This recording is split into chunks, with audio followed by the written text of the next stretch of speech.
Hello à tous, c'est Gumi, bienvenue dans cette nouvelle vidéo sur Stepn. Aujourd'hui, grosse vidéo, on va parler de la dernière mise à jour Stepn, la 0.7.3, qui est sortie aujourd'hui avec 3 nouveautés. Donc une énorme nouveauté qui concerne la fusion des baskets, mais il y a aussi notamment des changements par rapport au partage des énergies et l'amélioration du support et d'aide dans l'application. Donc on va voir tout ça ensemble, si t'es prêt, c'est parti. Alors juste avant de commencer, je voulais vraiment vous dire un grand merci pour votre soutien, pour votre temps, pour vos abonnements sur YouTube, pour tout, pour les likes, pour tout ce que vous pouvez m'apporter en retour de mes vidéos. On a atteint les 10 000 abonnés sur YouTube, c'est vraiment une consécration pour moi, je pensais pas que je pouvais arriver jusque là avec cette chaîne. Alors vraiment du fond du cœur, merci beaucoup, ce n'est que le début de cette aventure sur YouTube. Je vais vous préparer en plus un gros giveaway sur Twitter, donc n'hésitez pas à me suivre si c'est pas encore le cas. Vous l'avez juste ici à l'écran, donc c'est @gumistepn, et puis dans quelques jours je vais annoncer cet énorme giveaway, donc soyez prêts, ça va être du lourd. Donc la première chose sympa, c'est au niveau du support de Stepn. En fait, quand vous cliquez en bas ici à droite sur la petite enveloppe, ça vous amène maintenant directement sur une page web du support de Stepn. Vous allez pouvoir y retrouver des problèmes récurrents qu'on peut avoir sur Stepn, comme par exemple des délais de transfert de crypto-monnaie, des baskets qui manquent, etc. Donc vous aurez simplement à cliquer et ensuite à lire justement qu'est-ce qui a été décrit. Et ensuite, si finalement vous ne trouvez pas de solution, vous pourrez directement contacter le support de Stepn. Donc par exemple, aujourd'hui, vu qu'il y avait cette nouvelle mise à jour, il y a eu beaucoup de congestion sur les réseaux Solana. Donc par exemple, moi, j'ai essayé d'envoyer des Solana de mon wallet jusqu'à mon spending, et puis ça m'a pris environ quasiment 7 heures pour que ça puisse se faire. Donc vous inquiétez pas si c'est aussi votre cas ou bien si vous avez des problèmes similaires. En ce moment, il y a beaucoup de congestion, mais normalement, tout devrait rentrer dans l'ordre d'ici quelques heures, voire d'ici quelques jours. La deuxième nouveauté, qui est une nouveauté vraiment de taille, c'est par rapport au partage des énergies. En fait, maintenant, il faut savoir qu'il n'y aura plus de partage d'énergie entre la Solana Chain et la Binance Smart Chain. Alors, je m'attendais pas à un changement aussi rapide, mais en tout cas, voilà, ils l'ont mis en place. Et puis justement, moi qui ai pas mal de chaussures dans la Solana Chain, quand je switch sur la Binance Smart Chain, on peut bien voir que j'ai désormais zéro énergie. Il y a seulement celles qui sont présentes sur la Solana Chain. Donc tout logiquement, vu qu'il n'y a plus de partage d'énergie, les deux chains vont plus ou moins s'équilibrer, notamment aussi le GST qui devrait s'équilibrer, même s'il n'y a pas encore de bridge entre le GST de Solana et la Binance Smart Chain. Après, il y a pas mal aussi de joueurs qui justement profitaient de ce partage d'énergie, qui là ne l'ont plus, qui ont revendu pas mal de leurs chaussures sur la marketplace. Du coup, ça a fait que les cours des chaussures ont un peu baissé aujourd'hui, mais voilà, ils sont toujours autour des 3,39 pour des commons, en tout cas sur Solana, et puis sur la Binance Smart Chain, ils sont autour de 1,31, donc ça a quand même baissé par rapport à la veille avant la mise à jour. Donc dites-moi dans les commentaires ce que vous pensez de cet arrêt du partage des énergies. Moi en tout cas je trouve que c'est une bonne chose parce que comme ça justement ça permet un jeu beaucoup plus équitable entre les deux chains et puis ça permet aux gens qui préfèrent être sur la Binance Smart Chain d'y être sans souci. Comme ça il n'y aura pas de rivalité entre les deux chains pour les joueurs. Alors il faut savoir qu'il y aura quand même un partage d'énergie pour les futurs realms, pour les futurs royaumes qui seront annoncés. Et puis justement aujourd'hui, donc aussi grosse nouveauté qui avait rien à voir avec la mise à jour, c'est directement sur le Twitter officiel de Stepn où ils ont annoncé que le troisième royaume, donc le troisième realm, donc peut-être une nouvelle chain, sera disponible en juillet 2022. Donc c'est vraiment très précoce. Nous on s'attendait vraiment à plusieurs mois, mais non, ils l'ont annoncé vraiment de manière soudaine. Et donc voilà, donc un troisième realm qui sera disponible en juillet, avec du coup un partage d'énergie qui sera très spécial, dont je vous avais déjà parlé dans une précédente vidéo. N'hésitez pas à la regarder si jamais vous vous en rappelez plus. Alors on ne sait pas encore si ce sera carrément une nouvelle chain, comme par exemple la Link Chain ou bien Ethereum Chain, ou bien si ce sera simplement un doublon d'une chaîne existante avec d'autres spécificités. Par exemple, on pourrait avoir un deuxième type de jeu dans Solana avec peut-être des NFT spéciaux, etc. Mais bon, tout ça on verra et puis je vous tiendrai informé sur Twitter, vous inquiétez pas. N'hésitez pas à me dire en commentaire vos idées sur ce troisième realm qui sortira du coup en juillet, je me ferai un plaisir de lire toutes vos suggestions. Mais voilà, en tout cas, jusqu'à l'attente de ce troisième realm, le partage des énergies est suspendu. Et finalement, la grosse nouveauté la plus excitante de cette mise à jour, c'est au niveau de la fusion des baskets, qui s'appelle en anglais Enhance. Donc vous trouverez ça dans votre inventaire de chaussures, dans l'onglet ici du milieu, Enhance. Et vous trouvez ensuite ce polygone où vous pouvez placer 5 baskets qui pourront du coup être fusionnées ensemble. Donc il vous suffit simplement de cliquer sur les baskets que vous voulez fusionner. Il faut savoir qu'il vous faut minimum 5 baskets pour les fusionner et en créer une sixième.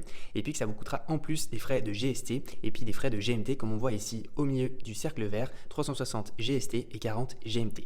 Bien évidemment, vous pouvez aussi fusionner des baskets de plus grande rareté. Par exemple, ici, on a les baskets rares qui coûteront du coup plus cher à la fusion. Donc ici, 1360 GST, 240 GMT. Alors, je vous ai fait un petit tweet récapitulatif de ces frais. Donc, vous avez ici les frais des différentes raretés des chaussures. Il faut savoir que si vous fusionnez les 5 baskets, vous êtes sûr d'avoir en échange une basket de plus grande rareté. Donc, si par exemple, vous fusionnez 5 baskets common, vous allez obtenir à coup sûr une basket uncommon. Pareil, si vous fusionnez 5 baskets uncommon, vous êtes à coup sûr d'avoir une basket rare à la place.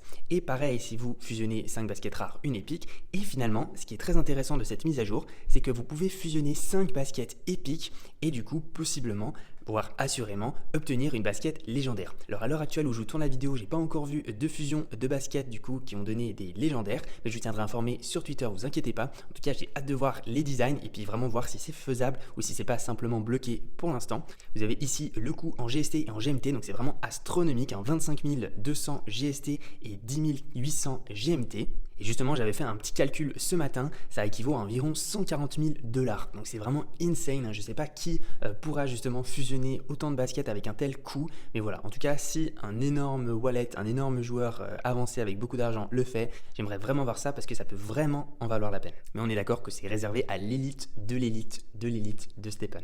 Alors attention avant de fusionner vos baskets, parce qu'en fait il faut savoir qu'à l'heure actuelle c'est pas tellement rentable de fusionner une basket. Si par exemple vous allez voir le prix des uncommon sur la marketplace, vous allez voir que pour les runners en tout cas c'est 3,4 Solana et vous en faut donc 5. Et du coup si on fait le calcul, 3,4 Solana x 5 ça fait environ 17 Solana. Et puis vous pouvez voir du coup que si vous cherchez une basket runner du coup uncommon, qui serait du coup le résultat de votre fusion de 5 baskets runner, ça donnerait une basket uncommon runner, elles sont à environ 11,79 Solana.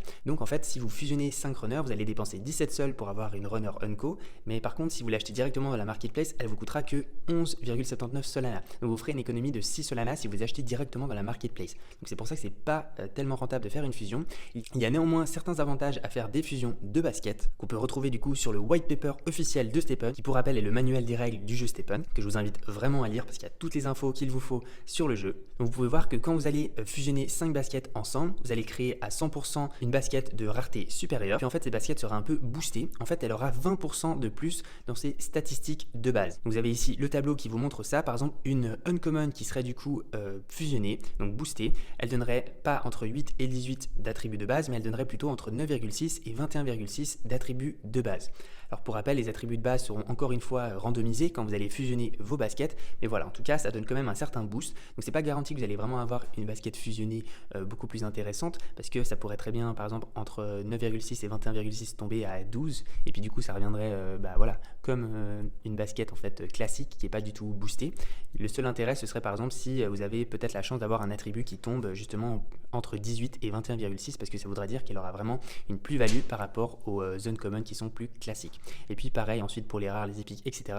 Bien sûr, vu que c'est des pourcentages et puis que les points d'attribut de base ils augmentent au fur et à mesure qu'on augmente de rareté, et l'écart se creuse, hein. Vous pouvez voir que pour les épiques, le maximum c'est 63 de base, mais avec l'effet boosté, vous allez pouvoir monter jusqu'à 75,6. Donc ça voilà, c'est le premier intérêt. Et le deuxième intérêt, c'est qu'en fait, en fusionnant par exemple 5 baskets common, vous avez une micro-chance d'obtenir une basket rare. Comme par exemple, si vous ouvrez un coffre uncommon, vous avez une micro-chance d'obtenir une basket rare à l'intérieur. Et là, c'est pareil. Si par exemple aussi vous fusionnez 5 uncommon ensemble, vous allez normalement obtenir une rare, mais vous avez une micro-chance d'obtenir une basket épique. Et du coup, tout logiquement, si vous fusionnez 5 baskets rares ensemble, vous allez normalement avoir une épique, mais vous avez une micro-chance aussi d'avoir une basket légendaire. Il faut savoir aussi que parmi les 5 chaussures que vous allez fusionner, il y aura en fait une chance sur 5 d'obtenir justement le type de chaussures qui sont présentes. Par exemple, si vous fusionnez que des runners ensemble, ce sera 100% de chance d'avoir une runner.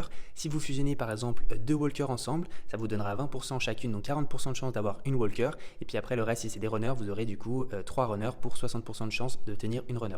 Donc ça marche comme ça. En fait, à chaque chaussure que vous attribuez dans le polygone de fusion, ça vous donne 20% de chance d'obtenir le même type de chaussure que cette chaussure que vous avez placée dans le polygone. Donc par exemple, ça peut être intéressant de fusionner peut-être 4 traîneurs ensemble avec une runner. Vous aurez 80% de chance d'obtenir une runner fusionnée et seulement 20% de chance malheureusement d'obtenir une runner. Et voilà, les probabilités seront en votre faveur. Vous ferez au plus une économie de coût parce que les runners elles coûtent beaucoup moins cher que les traîneurs, mais c'est à vous de voir, à vous de calculer vos probabilités et puis votre aversion au risque. Je vous mets ici une petite vidéo justement d'une fusion de 5 baskets common ensemble.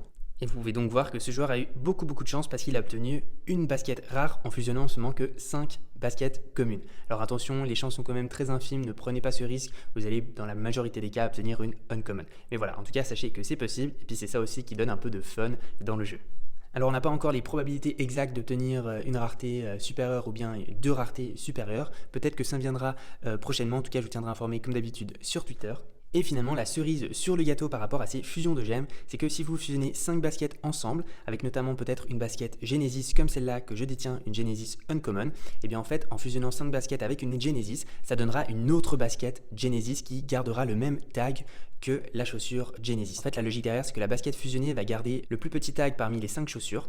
Et puis en fait, justement, les baskets Genesis, c'est celles qui ont les plus petits tags parce que ce sont les premières à avoir été créées pour être distribuées aux joueurs. Du coup, la mienne qui est ici une Runner Unco Genesis avec 7739, et je voulais en fait la fusionner pour vous faire un peu une surprise dans la vidéo, mais malheureusement, elle est encore bloquée. En fait, il faut savoir que quand vous recevez une Genesis, elle est bloquée pendant 3 mois. Vous ne pouvez pas la vendre, vous ne pouvez pas l'échanger pendant ces 3 mois, mais une fois que c'est fini, vous pourrez ensuite la vendre et puis la fusionner. Et puis justement, moi, je pensais que peut-être j'aurais pu la fusionner, mais quand je me rends justement dans le polygone de fusion, quand je mets justement ma basket Genesis avec du coup 4 autres baskets Walker, ça me dit rien pour l'instant, mais quand je clique, ça me dit attention, cette chaussure est bloquée, vous ne pouvez pas encore faire la fusion. Alors vous inquiétez pas, je compte le faire parce que j'aimerais bien transformer ma Runner Genesis en une rare Genesis. Moi je l'ai reçue fin mars, donc normalement fin juin, elle devrait être débloquée. En tout cas, j'ai hâte de vous montrer le résultat. Je vous posterai tout ça sur YouTube et sur Twitter, donc restez bien à l'affût parce que ça arrive très très vite. Donc voilà, c'est tout pour cette vidéo, merci d'avoir regardé. N'hésitez pas à mettre un pouce bleu, à vous abonner. Moi je vous dis bon run, prenez soin de vous et à la prochaine. Ciao ciao.